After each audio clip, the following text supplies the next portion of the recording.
Hello everyone, welcome back to Relax with Animal Facts. I am Steph Wolf, and today I'm going to be learning with you about our furry, scaly, or possibly even slimy friends. Today we're going to be talking about the so wonderful sugar glider. So this episode is dedicated, this is a special listener episode, of course.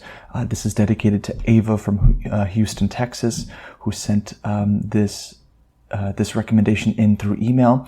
So if you want to have your animal on the podcast, you can go ahead and send an email to relaxwithanimalfacts@gmail.com. I really love hearing from all of you out there and hearing what you want to hear about, just so it can make for a much more immersive sort of animal learning experience for every single one of you out there.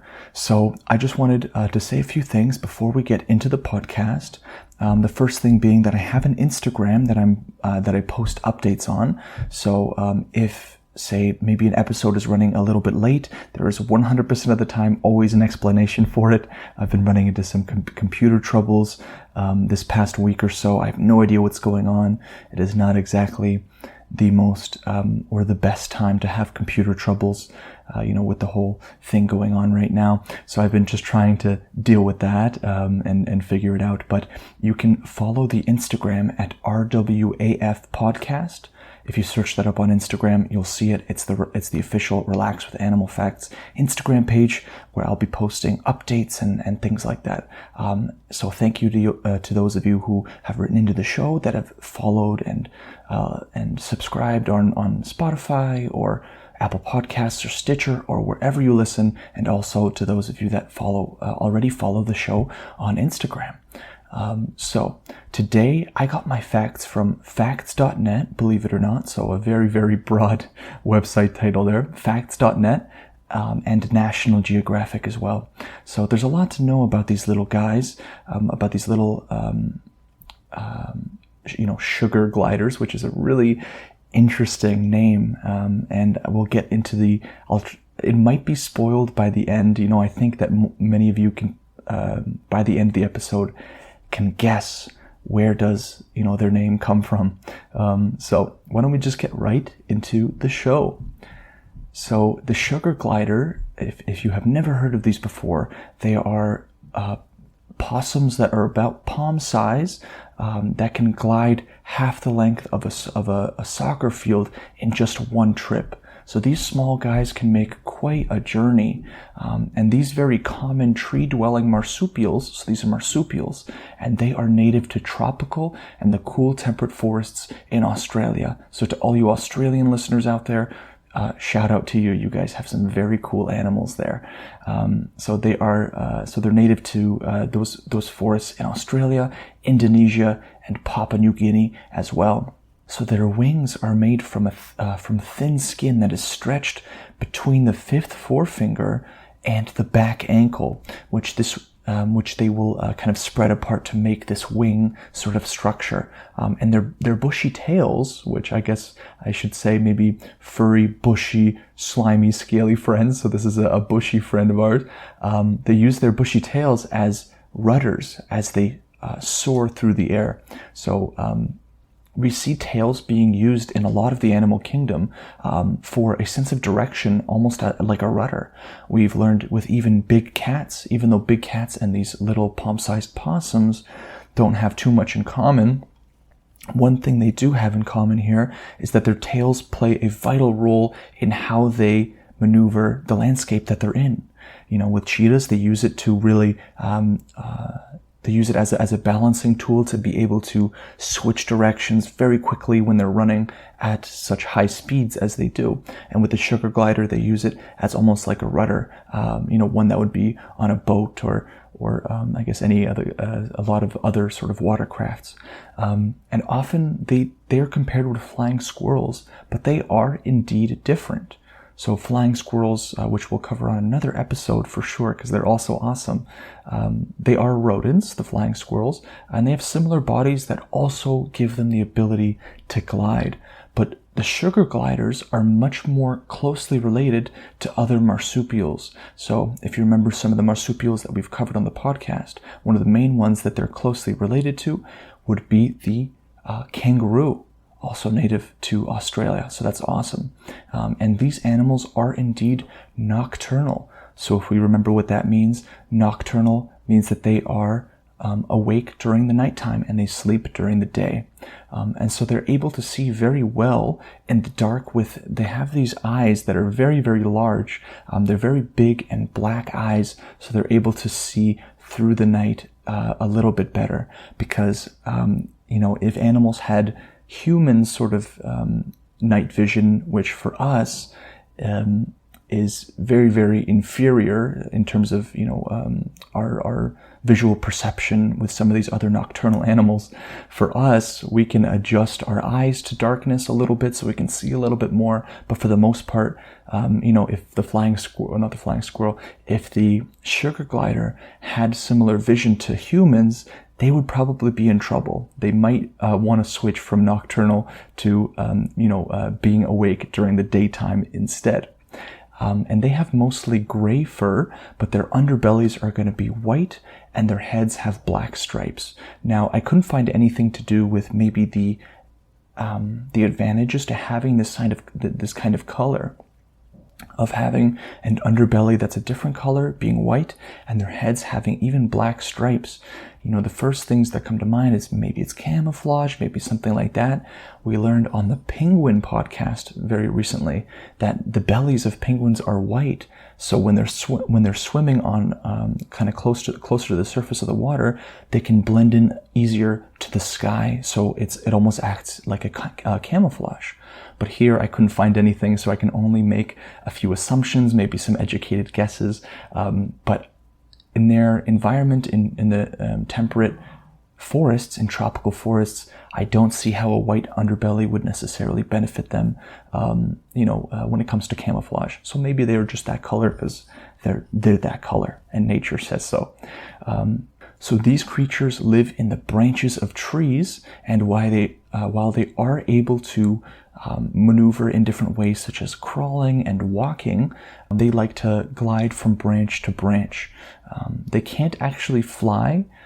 Same with the flying squirrel. When you see the flying squirrel, or when you just read the name, you imagine a squirrel kind of flapping its arms up and down. But just like the flying squirrel, the sugar glider can't actually independently fly, which is maybe why they're not called sugar flyers, but instead sugar gliders. So although they have, this piece of skin that is able to allow them to maneuver through the air in this very aerodynamic and cool way, they can't independently fly and take off like many other birds and different sort of animals like that. And it is actually the sugar gliders and flying squirrels who inspired the invention of the wingsuit. So, human beings, this is what I love about learning from animals and learning about nature, because, it can inspire inventions in our real, day to day. There are so many things that animals have down that we have taken, to kind of apply to greater technologies and things like that. And while the wingsuit looks very fun, for me, it looks just a tad too dangerous. It looks like it would be an absolute, I don't know what word to use, a hoot of a time. I'm a young guy, saying a hoot of a time seems a little bit odd for me. Skydiving feels like one thing, but using a wingsuit feels like a totally next level sort of thing. But maybe that's just how I'm perceiving it. But anyways, moving on. In the wild, the sugar gliders will spend most of their time up in the canopy of the trees, which is their natural environment, as we just established. And it's their natural environment for a few reasons. First reason being, it allows them to stay safer from bigger predators that are present on the ground, which is why they will very rarely make a landing on the ground. And to get from tree to tree, they will leap and glide, which will minimize the risk of getting attacked from creatures on the ground. I'm sure that they could get in trouble from other sort of flying predators, things like eagles and hawks, although I don't know how their populations are in the areas in which this marsupial lives, but I'm sure that they do have predators that are able to fly as well. So they will make their nests in holes of old trees, which they will either find already ready-made for them, sort of like a sugar glider version of an Airbnb. That's how I like to think about it. Or they will just create it themselves. So these are creative little guys, but they will also take advantage of one that's already pre-made for them, or maybe not for them, but for a previous glider. So they will nest in these tree hollows with up to 10 other adults. And in addition to the forest, they've also been found in different places like rural gardens, for example. And females will have 1 or 2 young. And if you remember about the offspring that are native to Australia, what their babies are usually called. We covered this on the Kangaroo podcast, for example. And if you remember, they are called joeys. So they will have 1 or 2 young at least once a year. And the young will stay with their mothers until they're about 10 months old. So 10 months old is a decent amount of time, especially for an animal of this size and things like that, to stay with the mother. Of course, this it is for some animals they spend much more time. For some animals they spend much less time. So we've covered both on the podcast, which is very awesome. So the sugar glider is, of course, admired for their aerodynamic abilities, their skills that they have. So a full-grown adult can glide as far as 150 feet, which means that they lose about 3 feet in height for every 6 feet traveled. So that is precisely why they are able to cover such a large distance. So by moving their arms, their bodies, and their tails, they can change direction, angle, and even speed to make sure that they are landing where they are aiming to land. So this will allow them to do things such as catch insects in flight. So while they don't actually flap their membranes, so the membranes is what is the name they're attributing to the piece of skin that acts as the wingsuit for them. So they don't actually flap their arms like birds do, and this makes sure that they use less energy while in flight and just use, nature's gift of wind and I suppose their innate sense of aerodynamics. And I think it's so cool that they have this innate sense to be able to land how they want to land and change these complex variables like speed and angles and things like that to go where they want to go. So this is why animals are just so amazing. And sugar gliders are extremely sociable creatures. So they will live in groups, and also how they live in groups is really interesting, which we'll get into in just a second. So despite this we've covered a few different lifestyles on the podcast. We've covered some that are solitary, but these gliders are considered to have a communal lifestyle. So one that likes to be with others of its kind. And each one likes to have its own separate home called the nest. And each nest will contain either a lone creature or, as we talked about, up to 10 individuals, which would cover an entire family. And so to make sure everyone in the group knows who owns and lives in the nest, each sugar glider will do something very common among the animal kingdom, which is pee or urinate in its home. So I'm very glad this is not a trait we developed as human beings, because it would make visiting other people's homes very unpleasant. And since the smell of each sugar glider is unique, almost like a thumbprint, the smell of their urine will act almost as if it's like a personal address. Although I imagine if they had anything like, Amazon Prime, they would probably have a hard time, or if they're delivering a pizza, if they're ordering a pizza, it might be hard for them to get that personal address down pat. So I guess it's good that they don't have a society a technologically advanced society like we do. Maybe the whole peeing in their home thing would have to change. But as of right now, they enjoy, or they see it as a necessity rather to mark their territory. So very, very common among many animals. And sugar gliders will use smell in the same way that we use writing, language, and signs. So while the urine is used to mark their territories, they will use different things such as saliva and the scents that are produced from their foreheads and chests to get their messages across, which I think is really, really cool. And they have this kind of social hierarchy because of the scent. And each nest will know, who is where, what family lives where, just by this, just by the smell. So I think it's very, very cool. So although some sugar glider species are indeed solitary creatures, the vast majority are incredibly social. So these creatures can live together in groups of up to 30 family members, and sometimes even more. And as many as 7 of these will be adults, while the rest will be offspring, the young, joeys, you could say. And although each family raises and cares for their own young, they also will have this sort of communal system of helping each other raise their young, which can be very good in developing the skills that they need, the joeys developing the skills that they need to go out there and catch some insects mid-flight. And sugar gliders have actually 2 sets of hands. So they have not exactly, but they have 2 hands and 2 feet, but their feet are very, very dexterous, meaning that they have very good and fine motor control. So this will give them the impression of having 4 hands, similar to many primate species that we've covered. Having dexterous feet can be so advantageous because it can allow you to do many things that you wouldn't be able to do otherwise.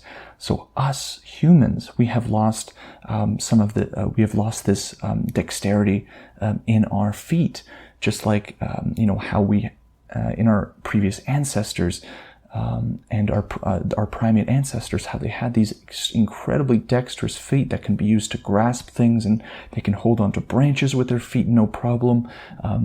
So while it helps in sort of arboreal life to have these 4 hands, technically, here in our lifestyle, we can see that we have evolved to not have such dexterous feet. It didn't serve us very much as we switched from more of an arboreal lifestyle into one that is mostly on the ground, running, walking, bipedal, things like that. So it takes about 15 to 17 days for sugar gliders to come out of their mother's wombs, after which they will crawl into the pouch. So we have learned on the show that marsupials differentiate themselves by, being marsupials by this pouch that they have. And since they are born furless, they have to stay there for about 60 days for warmth. And they'll open their eyes after about 80 days. So, about 2.5 months, after which they will have time to leave the mother's pouches for short periods and learn more about the world around them. So I think that's so cool.